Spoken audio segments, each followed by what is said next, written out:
मुंबईच्या सेंट्रल पार्कच्या नावाखाली जमिनीचं खाजगीकरण सुरू असल्याचा आरोप विधान परिषदेत ठाकरेंच्या शिवसेनेचे आमदार सचिन अहिर यांनी केला।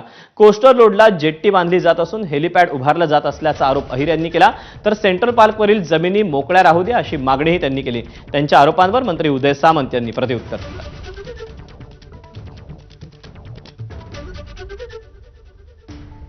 सभापती महोदय, सेंट्रल पार्कच्या नावाखाली खाजगीकरण करून घेऊन व्यवस्थापन करायचं काम चाललंय का सभापती महोदय? सभापती महोदय, दुसरा महत्त्वाचा विषय याला जोडून आहे की कोस्टलला आता आपण सभापती जेटी बांधलेली आहे। आपण माननीय सर्वोच्च न्यायालयाला आपण लेखी दिलेले की आपण कुठचं कमर्शियलायझेशन तिकडे करणार नाही, फक्त रस्त्यासाठी वापरलं जाईल।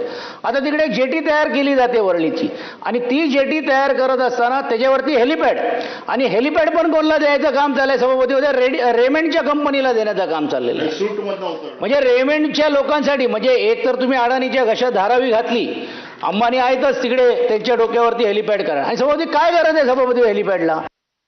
अंबानीच्या लग्नाला कोण कोण जातं, अंबानींच्या लग्नामध्ये कोण कोण नाचतं? नाही, मी तुमचा आदर करतोय। तुम्ही अंबानींचं नाव घेतलं म्हणून सांगितलं, आणि जगातलं सगळ्यात चांगलं सेंट्रल पार्क म्हणून मुंबईमध्ये पर्यटकांनी ते बघायला यावं, त्याचा वापर करावा म्हणून महायुतीच्या सरकारनं हे सेंट्रल पार्कचं धोरण अवलंबलेलं आहे। जेटी बांधली जाते, आणि जेटी देखील त्याचं व्यापारीकरण करण्यासाठी त्याचं पीपीपी मॉडेल राबवलं जातंय।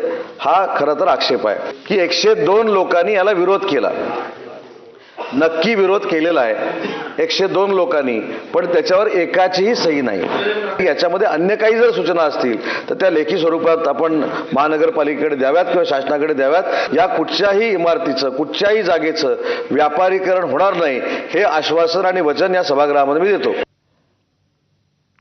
येत्या पावसाळ्याच्या पार्श्वभूमीवर सर्व यंत्रणांनी सुयोग्य नियोजन करत परस्पर सुसमन्वय साधत सज्ज राहावं असे निर्देश मुंबई महानगरपालिका आयुक्त भूषण गगराणी यांनी दिलेत।